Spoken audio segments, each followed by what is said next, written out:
رک کر ولایت معصومین اور ولایت امیر المومنین تک پہنچنے سے پہلے خود نظام ولایت کی اساس ذات اقدس الہ خدا سبحان کی ولایت، پروردگار نے پہلے مرحلے میں اپنی ولایت کا اعلان کیا اور فرمایا انما ولیکم اللہ، تمہارا ولی صرف اور صرف اللہ ہے۔ ماہ مبارک رمضان ماہ تدبر در قرآن کا مہینہ، سو قرآن مجید کی اس آیت میں فکر اور تدبر کا تقاضا ہے کہ رک کر ہم یہ سمجھیں کہ اللہ کیوں ولی ہے، اور ہم خدا کو ولی مانیں تو کیوں مانیں۔ یہ سوال فرزند حسین ابن علی امام علی زین العابدین سے پوچھا گیا۔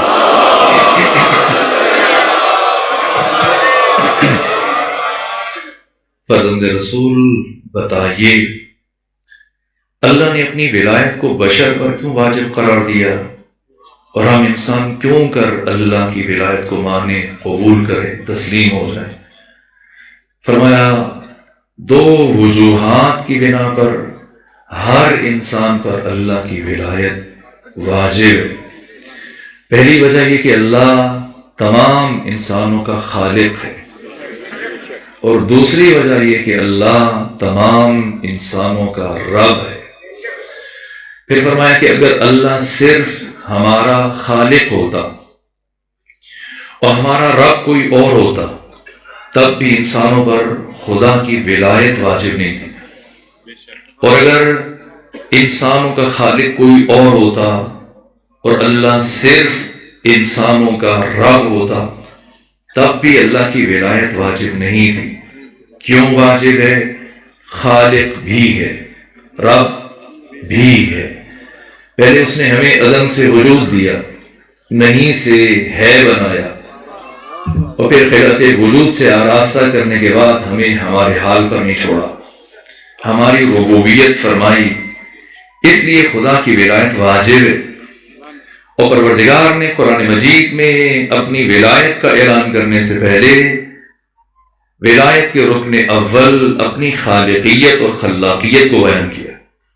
جہاں تک کہ قرآن مجید کی نزول کا آغاز ہوا، پہلی وحی جبرائیل لے کر آئے ختمی مرتبت کی بارگاہ میں، کیا فرمایا؟ اقرا بسم ربک الذی خلق، اے حبیب پڑھیے اس کے نام سے جس نے خلق کیا، عدم سے وجود دیا۔ اور پھر ہم مسلسل قرآنی آیات کا ایک سلسلہ ہے، هو اللہ الخالق البارئ المصور، وہ اللہ خالق ہے، وہ اللہ باری ہے، عدم سے وجود دینے والا، وہ اللہ مصور ہے۔ اور فرمایا اپنی تخلیق کو بیان کرتے ہوئے لقد خلقنا الانسان من سلالۃ من طین، ہم نے انسان کو بنایا، کس چیز سے بنایا؟ نہیں، مٹی سے۔ فرمایا مٹی، ابھی میں جو گزشتہ مجلس ہے اس میں ابھی 2 سال پہلے جو عرض کیا، جناب آدم کی تخلیق میں اور اولاد آدم کی تخلیق میں یہ بنیادی فرق ہے۔ اللہ نے آدم کو مٹی سے بنایا، اولاد آدم کو مٹی سے نہیں بنایا، مٹی کے سلالہ سے بنایا۔ یعنی فرمایا لقد خلقنا الانسان من طین، فرمایا لقد خلقنا الانسان من سلالۃ من طین، یعنی فرمایا کہ ہم نے آپ کو مٹی سے بنایا، فرمایا ہم نے آپ کو مٹی کے جوہر سے بنایا، مٹی کے رس سے بنایا، مٹی کے جوس سے بنایا، مٹی کے عرق سے بنایا۔ یہ مٹی کا عرق کہاں نکالا جاتا ہے؟ آپ کا متمدن، مہذب، مثقف شہر، شہر ملتان، شہر علم، شہر معرفت، شہر ولایت، اب سب روزہ دار چند ساعتوں کے بعد جب روزہ افطار کریں گے، بہت سارے افراد افطار میں جوس کا بھی استعمال کریں گے، پھلوں کا رس نکالا جائے گا۔ آپ مختلف پھلوں کا رس نکالتے ہیں، پیتے ہیں، استعمال کرتے ہیں۔ کیا اس متمدن اور مہذب شہر میں کبھی آج تک آپ میں سے کسی نے دیکھا کہ مٹی کا رس کہیں نکالا جا رہا ہو؟ کسی گلی میں، کسی کوچے میں، کسی شاہراہ میں، کسی چوراہے میں کوئی ایسی مشین، کوئی ایسا کارخانہ، کوئی ایسی فیکٹری کہ جس سے مٹی کا رس نکالا جا رہا. درالی کی پروردگار فرما رہا ہے کہ ہم نے انسان کو مٹی کے رس سے پیدا کیا، مٹی کے جوس سے، مٹی کے عرق سے، مٹی کے سلالہ سے، مٹی کے اسارہ سے. پروردگار وہ مشینیں، وہ کارخانے کہاں ہیں جن سے مٹی کا رس نکالا جاتا ہے؟ تو خدا فرمائے گا اپنے گھروں میں دیکھو، کھیتوں میں دیکھو، باغات میں دیکھو. یہ تمہارے گھروں میں، کھیتوں میں، باغات میں یہ جو پودے کشید کر رہے ہیں اور اس رس کو منتقل کرتے ہیں دانے میں، یہ گندم، کھجور، جو، کشمش، یہ آم، یہ امرود، یہ سیب، یہ آلو بخارا، یہ سب سلالۃ من طین ہے.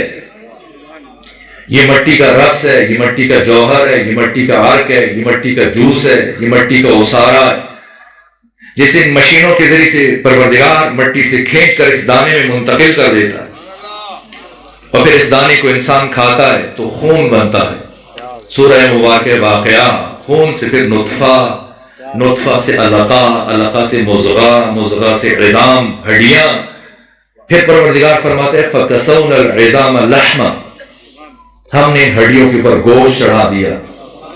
اور پھر مہینے 10 دن میں انسان کا ڈھانچہ اس کی ماں کے بطن میں تیار ہو جاتا ہے. سر سے لے کے پاؤں تک انسان کا جسم مکمل ہوتا ہے، جس کے بعد پروردگار اس میں ایک اور شے منتقل کرتے ہیں. فرماتے ہیں ثم انشأناہ خلقا آخر، پھر ہم اس جسم انسانی میں، اس مکان میں ایک مکین کو روانہ کرتے ہیں کہ اسے روح. اور جیسے 4 مہینے 10 دن یہ بدن مکمل ہونے کے بعد روح اس بدن کے ساتھ تعلق برقرار کرتی ہے، تو پروردگار خود کو مبارکباد پیش کرتا ہے. فتبارک اللہ احسن الخالقین، مبارکباد کا مستحق ہے وہ اللہ جس نے اتنی بہترین مخلوق کو خلق فرمایا. یہ انسان احسن تقویم جس کی تخلیق پر حق تعالی فخر اور مباحات کر رہا ہے. اور یہ ولایت کا پہلا رکن ہے خالقیت، جسے پروردگار نے مختلف انداز سے مسلسل بیان فرمایا قرآن میں. هو اللہ الخالق، وہ اللہ خالق ہے، باری وہ عدم سے وجود دینے والا، مصور وہ تصویر بناتا ہے. اور پھر فرمایا هو الذی یصورکم فی الارحام، وہ ہے جو تمہاری ماں کے بطن میں تمہاری تصویر بناتا ہے، ماں کے شکم میں تمہاری تصویر بناتا ہے. هو الذی یصورکم فی الارحام کیف یشاء، جیسا جی چاہتا ہے ویسی تصویر بناتا ہے. پھر قرآن مجید میں ارشاد فرمایا صورکم واحسن صورکم، اے انسان ہم نے تمہاری تصویر بنائی اور بری تصویر نہیں بنائی، بہترین تصویر بنائی. اور کبھی فرمایا ہم نے انسان کی تصویر کو 3 تاریکیوں میں آمادہ کیا، تیار کیا. اپنی بات آگے بڑھانے سے پہلے رک کر یہ جو اللہ قرآن میں بار بار خود کو مصور کہہ رہا ہے کہ وہ تصویر بناتا ہے، بطن مادر میں تصویر بناتا ہے، جیسا جی چاہتا ہے ویسی تصویر بناتا ہے، بہترین تصویر بناتا ہے، تاریکیوں میں تصویر بناتا ہے. یہ جو اللہ خود کو قرآن میں بار بار مصور کہہ رہا ہے، کیا وہ بھی ایسا ہی مصور ہے جیسے مصور ہمارے ہاں پائے جاتے ہیں؟ نہ، لیس کمثلہ شیء، کوئی وجود حق تعالی کا سہیم و شریک و عدیل و بدیل و نظیر نہیں، نہ اس کے وصف میں نہ اس کے اسم میں کسی طرح کی کوئی شباہت نہیں. خدا سبحان کا مصور ہونا اور ہمارے ہاں مصور جو پائے جاتے ہیں، زمین آسمان کا فرق ہے. استاد حق شہید مرتضی مطہری نے اپنی کتاب انسان کامل میں اس فرق کو بیان کیا. کہا کہ دنیاوی مصور اگر تصویر بنانا چاہے تو اس کے لیے کچھ شرائط ہیں، ارکان ہیں جو ناگزیر ہیں، جن کے بغیر تصویر نہیں بن سکتی. پہلی شرط جگہ ہو جہاں مصور بیٹھے ہو تصویر بنائے، اور دوسری شرط کینوس ہو، چمڑا ہو جس پر وہ اپنے اثر کا اظہار کرے، اپنی تصویر کو بنائے دکھائے. اور تیسری شرط روشنی ہو، اندھیرے میں تصویر نہیں بن سکتی. اور چوتھی شرط جو شہید مرتضی مطہری نے بیان فرمائی، جس شے پر تصویر بنائی جا رہی ہے وہ شے حالت قرار میں ہو، حالت حرکت میں نہ ہو. متحرک شے پر تصویر بنائے جانا ممکن نہیں ہے. یہ 4 شرائطیں اگر ایک کو بھی کم کر دیا جائے انسان کی تصویر نہیں بن سکتی۔ تو وہ اللہ جو قرآن میں بار بار خود کو مصور کہہ رہا ہے، کسی جگہ پر بیٹھ کر تصویر بناتا ہے، نہ بطن مادر میں تصویر بناتا ہے، کسی چمڑے یا کینوس پر تصویر بناتا ہے، نہ پانی کے قطرے پر تصویر۔ کچھ چیزوں سے تصویر کو بچانا ہے، تاکہ یہ تصویر کو بچانا ہے، تاکہ یہ دیر تک باقی رہے، خراب نہ ہو جائے، آگ سے بچائیں تاکہ آپ کی تصویر جلے، آگ سے بچائیں تاکہ آپ کی تصویر جلے نہیں، پانی سے بچائیں ورنہ اس کے رنگ دھل جائیں گے، ہوا سے بچائیں ورنہ اس کے نقش دھندلے پڑ جائیں گے، مٹی اور گرد سے بچائیں ورنہ اس تصویر کے نقش خراب ہو جائیں گے۔ تو کتنے دشمن ہوئے تصویر کے؟ 4۔ کون سے؟ آگ، پانی، ہوا، مٹی، پانی، ہوا، مٹی، ان چاروں سے تصویر کو بنانا ہے، بچانا ہے تاکہ محفوظ رہے۔ نہیں معلوم وہ کیسا مصور ہے جو انہی 4 سے ملا کر ہماری تصویریں بنائے جا رہا ہے، نعرہ تکبیر، نعرہ رسالت، نعرہ حیدری۔ وہ اللہ خالق ہے، وہ مصور ہے، تو اللہ کیوں ولی ہے؟ ولایت کے لیے پہلی شرط خالق ہونا ہے اور دوسری شرط رب ہونا ہے۔ ایسا نہیں کہ پروردگار نے صرف ہمیں خلق رب ہونا ہے، ایسا نہیں کہ پروردگار نے صرف ہمیں خلق کیا اور خلق کرنے کے بعد ہمیں ہمارے حال پر چھوڑ دیا، نہ، ربوبیت فرمائی، ہماری بقا کا انتظام کیا، ہمارے رزق کا انتظام کیا، ہر وہ شے جس پر انسان کی بقا موقوف ہے انسان کے لیے اس کا اہتمام کیا، گھاس بھری جاتی ہے اور پھر یہ اناج کمال اور تیاری کے مرحلے تک پہنچتا ہے، ہم اسے اتارتے ہیں۔ تو کیا گندم ہم پودے سے الگ کرنے کے بعد ایسی پھانکنا شروع کر دیتے ہیں، چمچ سے کھانا شروع کر دیتے ہیں؟ نہیں، اب تھریشنگ کرتے ہیں، تھریشنگ کے بعد جب گندم الگ ہو جائے اس کے بعد اسے گھر لے کے آتے ہیں اور آٹا بناتے ہیں۔ اور ایسے نہیں کہ ہم آٹا ایسے ہی کھانا شروع کر دیں، پھانکنا شروع کر دیں یا آٹے کی گولیاں بنا کے استعمال کرنا شروع کر دیں، نہیں، اب آگ روشن کرتے ہیں اور توا یا تندور، اس پر اس آٹے کو پیڑا بنایا جاتا ہے، روٹی تیار کی جاتی ہے، پھر روٹی پکتی ہے اور اتنے مراحل طے کرنے کے بعد جب روٹی آمادہ ہو کر، یہ نان تیار ہو کر ہمارے سامنے دسترخوان پر آتا ہے تو پروردگار بشر سے خطاب کرتا ہے کہ اس لقمے کو توڑ کر دہن تک لے جانے سے پہلے یہ دیکھ لینا کہ میں نے پورے نظام شمسی کو ایک لقمہ نان تیار کرنے کے لیے متحرک کیا۔ اب کم سے کم اتنا خیال کر لینا، اس لقمے کو دہن تک لے جانے سے پہلے اتنا سوچ لینا کہ حلال کا یا حرام کا ہے۔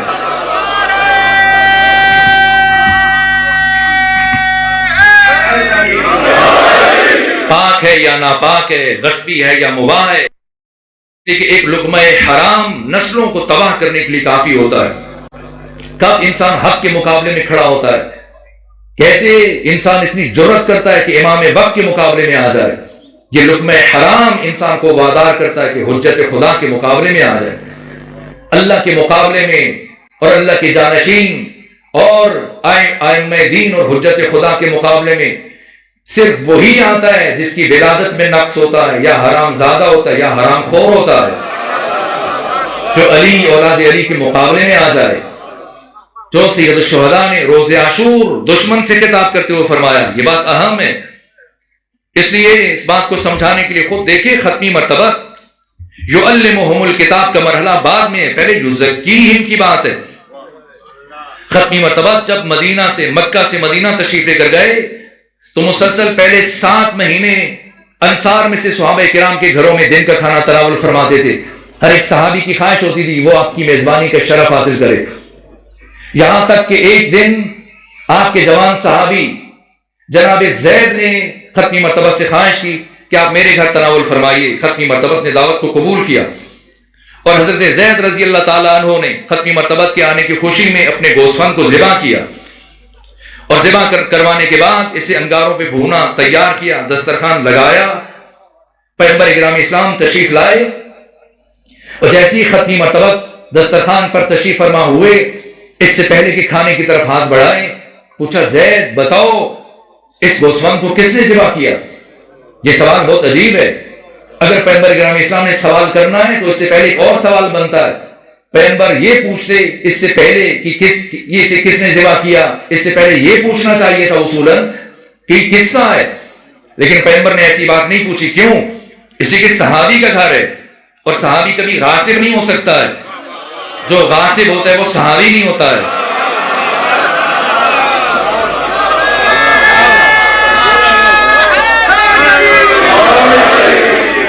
اور جو صحابی ہوتا ہے وہ کبھی غاصب نہیں ہوتا. اس لیے ختمی مرتبہ نے یہ بات نہیں پوچھی، یہ سوال بنتا نہیں تھا. صحابی کا گھر ہے. پوچھا بتاؤ میرے صحابی زید اسے کس نے ذبح کیا؟ جیسے پوچھا زید پریشان ہوئے. عرض کیا یا رسول اللہ میں ذبح کے احکام جانتا ہوں، لیکن چونکہ میں رقیق القلب ہوں، نرم دل ہوں، حساس ہوں، مجھے جانور ذبح کرنے کی ہمت نہیں پڑتی. میں نے خود ذبح نہیں کیا، اپنے ہمسائے سے ذبح کروایا. ختمی مرتبہ نے استفسار کیا بتاؤ زید کیا وہ تمہارا ہمسایہ مسلمان ہے؟ عرض کیا نا یا رسول اللہ مسلمان نہیں، اہل کتاب ہے. یہ سننا تھا. ختمی مرتبہ سورہ مبارکہ انعام کی آیات تلاوت کرتے اٹھ کے کھڑے ہوئے. فرمایا کہ اللہ نے مسلمان پر غیر مسلم کے ذبیحہ کو حرام قرار دیا. بھوکے اٹھ کے چلے گئے. درحالی کے گھر صحابی کا، دسترخوان صحابی کا، گوسفند صحابی کا، بنانے والا پکانے والا صحابی ہے. صرف ذبح اہل کتاب نے کیا. ختمی مرتبہ اپنے صحابی کے گھر سے بھوکے اٹھ کے چلے گئے اور کھانا تناول نہیں فرمایا. مجھے نہیں معلوم کتنا پاک طاہر طیب دسترخوان ہے ابو طالب عمران کا.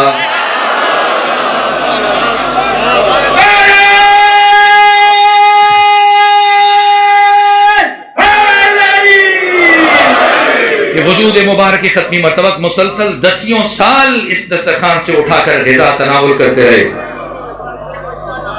اللہ ولی ہے، کیوں اللہ کی ولایت کو مانیں، کیوں اللہ کی ولایت کے آگے تسلیم ہو جائیں. یہ علی زین العابدین فرما رہے اس لیے کہ اللہ ہمارا خالق ہے اور اللہ ہمارا رب ہے. ان دو وجوہات کی بنا پر اللہ کی ولایت ہر بشر پر واجب ہے. تو جب اللہ نے اپنی ولایت کا اعلان کر دیا تو بات تمام ہو گئی، آیت ختم ہو جانی چاہیے تھی. لیکن نہ، پروردگار نے اللہ کی ولایت کو اپنی ولایت کو کافی نہیں سمجھا اور اپنی ولایت کے اعلان کے فوراً بعد فرمایا وَرَسُولُهُ، اللہ کے بعد اس کا رسول بھی تمہارا ولی ہے. کیا اللہ کی ولایت میں کمی ہے، کجی ہے، نقص ہے، عیب ہے؟ کیا اللہ کی ولایت بشر کے لیے کافی نہیں ہے؟ اگر کافی ہے تو کیوں اللہ نے اپنی ولایت کے اعلان کے فوراً بعد اپنے نبی پیغمبر اکرام اسلام کی ولایت کا اعلان کیا؟ اس لیے سمجھنا ہوگا کہ پروردگار نے ہمیں کیوں خلق فرمایا، ہماری تخلیق کا فلسفہ کیا ہے. فرمایا کنتُ کنزا مخفیہ، میں ایک چھپا ہوا خزانہ تھا. احببت لکی اعرف، چاہا کہ پہچانا جاؤں. فخلقت الخلق، تو میں نے مخلوق کو پیدا کیا. فلسفہ تخلیق بشر، معرفت پروردگار. اللہ نے مجھے اور آپ کو خلق کیا کیوں؟ اس لیے کہ ہمیں خدا کی معرفت حاصل ہو جائے. یہ جملہ جو عرض کرنے جا رہا ہوں اسے میں بہت زیادہ تکرارن بیان کرتا ہوں اس لیے کہ یہ جملہ روح قرآن ہے. اور وہ یہ کہ ہم انسان پیدا نہیں ہوئے، ہم انسان بننے کے لیے پیدا ہوئے. اور انسان بننے کے لیے معرفت پروردگار ناگزیر ہے. اگر کوئی اللہ کی معرفت میں ناکام رہا، نامراد رہا، حیوان پیدا ہوا، حیوان زندگی گزاری، حیوان مرے گا اور قیامت کے دن حیوانی شکل میں اٹھایا جائے گا. حقیقی معنی میں انسان بننے کے لیے معرفت پروردگار لازم ہے. تو اللہ نے ہمیں اپنی معرفت کے لیے خلق کیا. تو اللہ کی معرفت کیسے حاصل ہو؟ مثلا مجھے اگر آپ میں سے کسی کی معرفت مطلوب ہے تو کیا طریقہ ہے؟ اگر میں آپ کی پہچان چاہتا ہوں، معرفت چاہتا ہوں، تو اس کے لیے مجھے آپ سے رابطہ برقرار کرنا پڑے گا. آپ کی طرف جاؤں گا، آپ سے ملاقات کروں گا، کسی بھی ذریعے سے آپ سے تعلق برقرار ہوگا، تدریجاً مجھے آپ کی معرفت حاصل ہوگی. اللہ نے ہمیں اپنی معرفت کے حصول کے لیے خلق فرمایا اور معرفت کے لیے رابطہ شرط ہے. بغیر رابطے کے معرفت ممکن نہیں. تو خدا کے ساتھ کیسے رابطہ برقرار ہو؟ اس لیے کہ پروردگار زمان اور مکان کے حساب سے مابرا بالاتر ہے. اگر خدا زمان و مکان میں آ جائے پھر وہ خدا نہیں رہتا. بولے متقیان فرماتے کہ اگر کسی نے پروردگار کو لائے کہ اشارہ سمجھا تو اس نے خدا کو محدود کر دیا. ومن حد له فقد ادلا، جس نے خدا کو محدود کیا وہ خدا کو گنتی میں لے آیا، اور جو خدا کو گنتی میں لے کے آیا وہ مشرک ہو گیا. اس لیے خدا زمان و مکان سے ماورا بالاتر ہے، اور ہم میں سے کوئی بھی انسان زمان و مکان کی حدود سے باہر نہیں جا سکتا. ممکن ہے کہ ہم زمانے سے باہر نکل جائیں، مکان کی حدود سے باہر نکل جائیں. اگر انسان چاند پہ پہنچے، چاند خود ایک مکان ہے، جہاں جائے انسان مکان کی حدوں سے نہیں نکل سکتا، نہ زمان کی حدود سے نکل سکتا ہے، نہ مکان کی حدود سے نکل سکتا ہے. یہ انسان مجبور ہے. اور جس خدا کی معرفت مطلوب ہے وہ زمان و مکان سے ماورا بالاتر، وہ زمان اور مکان میں آ نہیں سکتا. آ جائے تو خدا نہیں رہے گا. ہم زمان و مکان سے نکل نہیں سکتے. تو اب اس زمانی اور مکانی انسان کا اس لا زمان اور لا مکان خدا کے ساتھ رابطہ کیسے برقرار ہو؟ اسی کہ جب تک رابطہ برقرار نہیں ہوگا خدا کی معرفت حاصل نہیں ہو سکتی. اور اگر ہم معرفت میں ناکام رہے، حیوان پیدا ہوئے، حیوان زندگی گزاری، حیوان مر جائیں گے اور قیامت کے دن حیوانی شکل میں معشور کیے جائیں گے. تو پھر کیا کیا جائے؟ معرفت پروردگار کے لیے رابطہ شرط ہے، اور یہ رابطہ برقرار نہیں ہو سکتا. تو یہاں پر انسان کی عقل کہتی ہے کہ ایک ایسی ذات ہونی چاہیے جو مکانی ہوتے ہوئے مکان کی حدوں کو توڑنے کی صلاحیت رکھتی ہو، اور جو زمانی ہوتے ہوئے زمان کی حدود کو چیرنے کی صلاحیت رکھتی ہو. اس ہستی کا نام محمد مصطفیٰ صلی اللہ علیہ وآلہ وسلم ہے.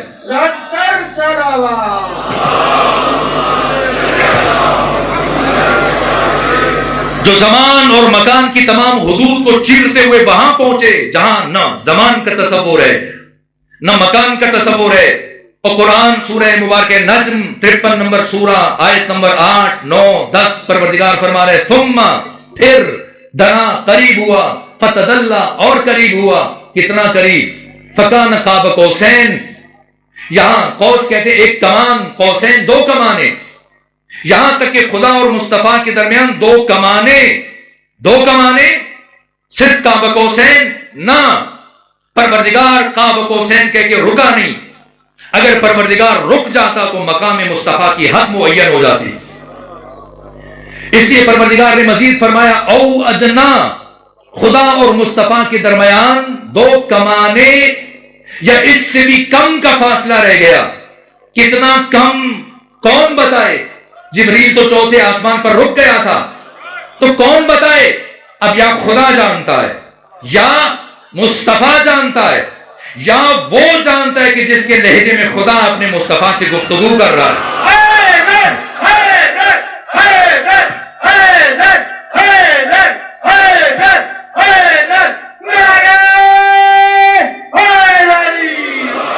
یہ علی ابن ابی طالب ہے کہ پھر اپنے رسول کی ولایت کے اعلان کے بعد بلا فاصلہ علی کی ولایت کا اعلان کیا گیا. کیوں علی کی ولایت کا اعلان کیا گیا؟ اور پھر علی کا نام نہیں لیا. پروردگار نام بھی ذکر کر سکتا تھا، لیکن اللہ نے قرآن کو قیامت تک کے لیے تحریف، تغیر و تبدل سے محفوظ رکھنا تھا.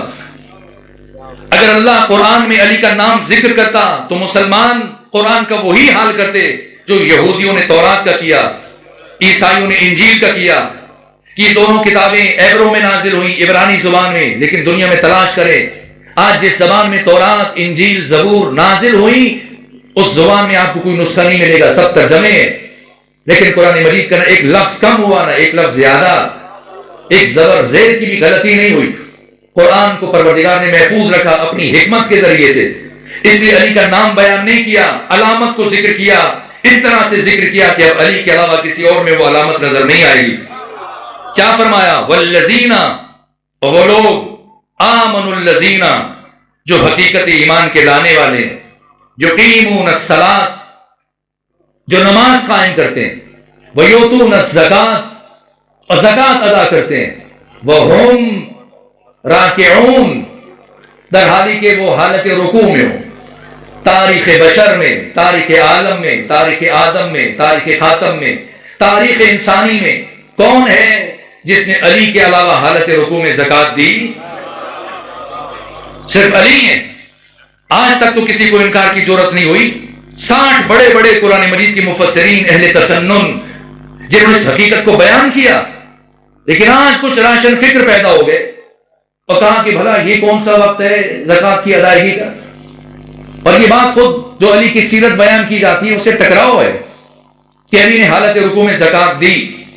ایک طرف شیعہ یہ کہتا ہے کہ حالت نماز میں تیر کھینچ لیا گیا اور علی کو خبر نہیں ہوئی، تو پھر علی کو یہ کیسے پتا چلا کہ کوئی سائل آیا ہے، مانگنے والا آیا ہے؟ تو اس کا مطلب ہے کہ من گھڑت ہے کہ حالت رکوع میں. اور باقی اعتراضات بھی ہیں، لیکن میں وقت کی کمی کا خیال کرتے گفتگو کو سمیٹ رہا ہوں. اعتراض میں دم ہے، لیکن خود پہلے یہ کہ پہلا سوال یہ کہ یہ دوسری بات چھوٹی ہے کہ اگر حالت نماز میں تیر کھینچے جائے علی کو خبر نہ ہو، اس کا مطلب یہ مبالغہ ہے، یا یہ بات چھوٹی ہے یا پھر وہ بات چھوٹی ہے. نہ، علی کی ہر نماز ایسی تھی کہ اگر تیر کھینچ لیا جائے خبر نہ ہو. یہ جو ماہ مبارک رمضان میں ہم قرآن پڑھتے ہیں، ہر روز کئی پاروں کی تلاوت کرتے ہیں. قرآن اللہ نے کہانیاں نہیں سنائی. قرآن مجید میں قرآن کہانیوں کی کتاب نہیں ہے، اور اگر اللہ کوئی کہانی سنائے تو پھر اس کی ایک حکمت ہے. ہماری دادی اماں، نانی اماں بچپن میں ہمیں کہانیاں سنایا کرتی تھی. کیوں؟ تاکہ ہم سو جائیں. لیکن قرآن مجید کہانی سناتا ہے تاکہ انسان جاگ جائے، بیدار ہو جائے. اور جس کہانی کو اللہ نے قرآن کی سب سے بہترین داستان قرار دیا، سورہ یوسف احسن القصص، اسی سورہ یوسف کا مطالعہ کر لیجئے تو پھر اعتراض نہیں کیا جائے گا علی پر کہ کیسے ممکن ہے کہ تیر کھینچ لیا جو خبر نہ ہو. علی کو پتہ نہ چلے کہ حالت نماز میں تیر کھینچ لیا گیا. اتنے محب، اتنے مستغرق حق تعالی کی بندگی میں، عبادت میں. نہ، علی کی ہر نماز ایسی ہی تھی. سورہ یوسف میں جو پروردگار نے یہ واقعہ بیان کیا بشر کو سمجھانے کے لیے، سکھانے کے لیے، جب زلیخا پر جناب زلیخا یوسف کے عشق میں گرفتار ہوئی تو چاروں طرف سے ان کے اوپر الزامات کی بوچھاڑ شروع ہوئی اور یہ اس حد درجہ پریشان ہوئی. زلیخا کیا کریں؟ مسلسل سوچا کس طرح سے ان خواتین کی جو اعتراض کرتی ہیں، جو مسلسل شرم کا احساس دلاتی ہیں کہ زلیخا آپ کو شرم آنی چاہیے، آپ عزیز مصر کی زوجہ ہو، مصر کی خاتون اول ہو، ایک غلام کے عشق میں گرفتار ہوئی. کیا جواب دیتی؟ بالآخر بہت سوچنے کے بعد ایک بات ان کے ذہن میں آئی اور تمام اکابرین اور امرائے مصر کی بیویوں کو دعوت نامہ بھیجا کہ اگر مجھ پہ تمہارا اعتراض، اس کا جواب چاہیے تو فلاں وقت، فلاں دن، فلاں موقع پر میرے گھر میں سب کو اجتماعی طور پر جواب دوں گی. اور اگر میں تمہیں مطمئن نہ کر سکی تو جو سزا تم میرے لیے معین کرو مجھے قبول ہوگی. خوشی خوشی یہ ساری عورتیں اکٹھی ہوئیں کہ ہمیں مل کر زلیخا کا تماشا دیکھنے کا موقع ملے گا. جب سب اکٹھی ہوئی تو زلیخا نے ایک شرط آئی تھی کہ اگر اس سوال کا جواب چاہیے تو پہلے میرے گھر سے کچھ کھانا پڑے گا. سب نے کہا ٹھیک ہے، اگر آپ ہماری مہمان نوازی کرنا چاہتی ہیں ہمیں قبول ہے. زلیخا نے سب کے سامنے پھل رکھوا دیے، ہر ظرف میں چھری رکھوا دی. کہا لیکن میری خواہش ہے اور میری شرط ہے، تب آپ نے یہ پھل کاٹنا ہے اور کھانا ہے جب میں خود آپ کو اشارہ کروں. ہم سب ایک ساتھ. کہی کیا بات ہوئی؟ کہ اگر جواب چاہیے تو یہ کرنا پڑے گا. یہاں خاتون، ہر ایک عورت مضطرب ہے، بے قراری سے انتظار کر رہی ہے پہلے سے ہی. جیسے بہت سارے افراد افطار کے وقت تنگ ہوتے ہیں، بھوک کی وجہ سے پریشان ہوتے ہیں، کھجور ہاتھ میں پکڑے ہوئے کہ روزہ مکروہ نہ ہو جائے، نماز بعد میں پڑھ لیں گے. تو انہیں بھی جلدی تھی کہ کسی طرح سے زلیخا کی بات سنیں. اپنے ہاتھ میں پھل اٹھایا ہوا ہے، سیب اٹھایا ہوا ہے، دوسرے ہاتھ میں چھری ہے، اور انتظار میں کہ کب زلیخا اشارہ کریں اور کب ہم یہ پھل کاٹیں اور کب ہمیں ہمارے سوال کا جواب ملے. دوسری جانب زلیخا نے جناب یوسف کو پردے کے پیچھے پنہان کیا اور کہا کہ آپ رک کے انتظار کیجئے، جب میں آپ کو اشارہ کروں تب آپ نے میری طرف آنا ہے. صلوات بھیجیے خاندان فاطمہ پر.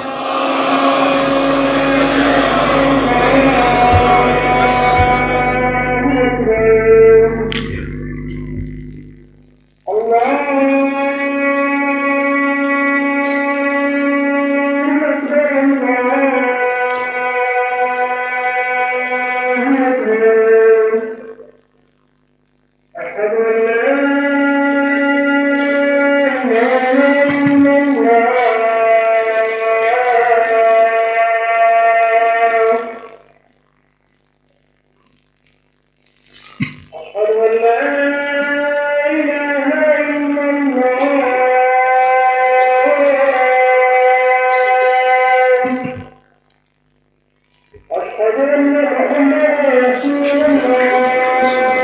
بھی بلائے ہیں، یہ بیگ والے صاحب آ رہے ہیں، واپس چلے جائیں، کافی دیر سے پریشان کر رہے ہیں، واپس چلے جائیں، واپس چلے جائیں.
شرمندہ ہوں، وقت تمام ہوا، بس اسی بات کو سمیٹوں، اور بہت کچھ عرض کرنا چاہ رہا تھا لیکن بات پھیل گئی.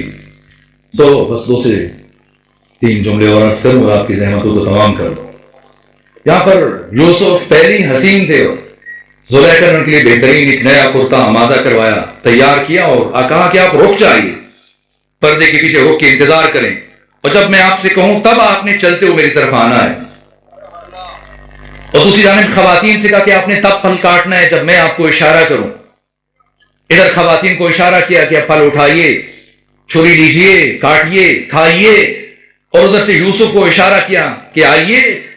اور جیسے ہی جناب یوسف آئے سامنے سے، تو جس خاتون کے سامنے سے جناب یوسف گزر رہے تھے، یہ قرآن مجید نے فرمایا فَقَطَعْنَا أَيْدِيَهُنَّ، وہ جتنی تھی سب کی سب نے پھل کاٹنے کے بجائے اپنی انگلیاں کاٹ ڈالی. تو قرآن مجید کی آیات کے مطابق اگر حسن مجازی سامنے آ جائے اور انسان پھل کاٹنے کے بجائے اپنی انگلیاں کاٹ ڈالے، اس میں ہمیں کوئی تعجب نہیں ہوتا. تو وہ علی کے جو حسن حقیقی کو اپنی نگاہوں سے مشاہدہ کر رہے تھے، اگر حالت نماز میں تیر کھینچ لیا جائے اور خبر نہ ہو تو اس میں چاہے تعجب کیا، علی کی ہر نماز ایسی تھی، اسی معیار پر تھی. تو یہ کیسے پتا چلا کہ کوئی سائل آیا ہے، مانگنے والا آیا؟ جب تیر کے نکلنے کا پتہ نہ چلے، احساس نہ ہو، تو یہ کیسے پتا چل جائے کہ کوئی سوالی ہے، سائل ہے، کوئی مانگنے والا ہے؟ اعتراض میں دم ہے. لیکن جتنی بھی تفاسیر ہیں سب کو اٹھائیے، روح المعانی ہے، تفسیر کشاف ہے جار اللہ زمخشری کی، اور علامہ جلال الدین سیوطی کی، اور باقی تمام تفاسیر اٹھائیں، شان نزول دیکھیں. اگر سائل مسجد میں داخل ہو کر براہ راست علی کے پاس جاتا تو اعتراض میں دم تھا، لیکن تمام مورخین نے لکھا جیسی وہ مسجد میں داخل ہوا، جتنے افراد بیٹھے تھے بہت رئیس تھے، دولت مند تھے، غنی تھے، لیکن کہیں سے کچھ نہیں ملا. اگر ملا تو اتنا کم جو اس کی ضرورت کو پورا کرنے کے لیے کافی نہیں تھا. بالآخر جب مایوس ہوا اور اللہ کے گھر سے جانے لگا، اب بھی علی سے مانگتا تو کچھ نہ ملتا، لیکن جیسی ہر ایک سے طلب کرنے کے بعد ضرورت پوری نہ ہوئی، اللہ کے گھر سے نکلنے لگا. تو اللہ کے گھر سے نکلتے ہوئے اس نے ہاتھ اٹھائے، پروردگار کی بارگاہ میں شکوہ کیا، پروردگار کیا آج اپنے بندے کو اپنے گھر سے اسی طرح خالی ہاتھ روانہ کر دے گا؟ اب بھی علی سے مانگتا تو کچھ نہ ملتا، لیکن جیسے خدا کی بارگاہ میں شکوہ کیا، شکایت کی، سوال کیا، تو وہ علی جو اپنے خدا کے ساتھ ہم کلام تھے اور عاشق اور معشوق کی گفتگو کا سلسلہ چل رہا تھا، خدا نے فرمایا پہلے میرے بندے کی مشکل آسان کر دیجئے، ہماری باتیں تو ہوتی رہیں گی.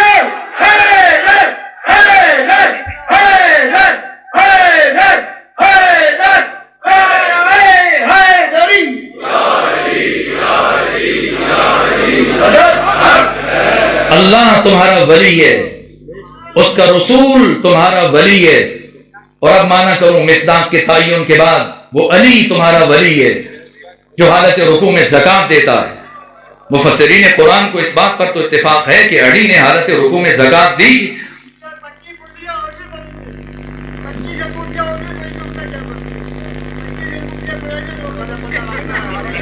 ہاں سلامت رہیے۔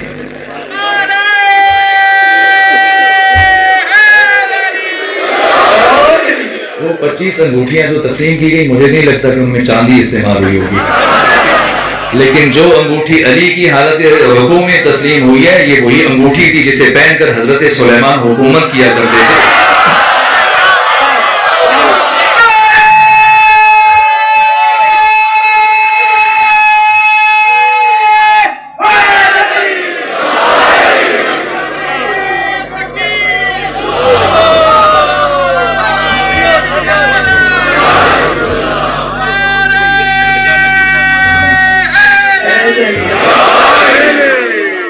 مفسرین قرآن کو اس بات پر اتفاق ہے کہ علی نے حالت رکوع میں زکات دی۔ بات کرتے ہیں اس میں کہ اب ولایت کے حدود اور قیود کو تعین کرتے ہیں، جیسے خدا نے ان کی ذمہ داری وہ یہ کہ آپ طے کریں کہ اللہ کتنا بڑا ولی ہے، رسول کتنا بڑا ولی ہے، علی کتنا بڑا ولی ہے۔ اگر ان ولایتوں میں کسی اعتبار سے کوئی فرق ہوتا تو پروردگار الگ الگ بیان کرتا، نہ ایک ہی آیت میں ایک جیسی ولایت، جو ولایت خدا کی ہے وہی ولایت نبی کی ہے، جو ولایت نبی کی ہے وہی ولایت علی کی ہے۔ اللہ کی اور محمد و آل محمد کی ولایت میں کوئی فرق نہیں، بس ایک فرق ہے، اللہ کی ولایت ذاتی ہے، اسے کسی نے ولی نہیں بنایا، محمد و آل محمد کو اللہ نے اپنے فضل سے ولی بنایا، علی ولی ہے۔ اور پھر علی کی اولاد میں آنے والے یہ تمام ائمہ دین حقیقت ولایت کو اللہ نے منحصر قرار دیا، یہ نہیں کہ کسی کو اٹھا کر ولی مان لیا جائے، وہ جو کپڑے کم پہننا شروع کر دے یا گرمیوں میں رضائی اوڑھنا شروع کر دے یا کسی گندی نالی سے پانی پینا شروع کر دے، نہ، معیار ولایت کا تعین خود پروردگار نے فرمایا۔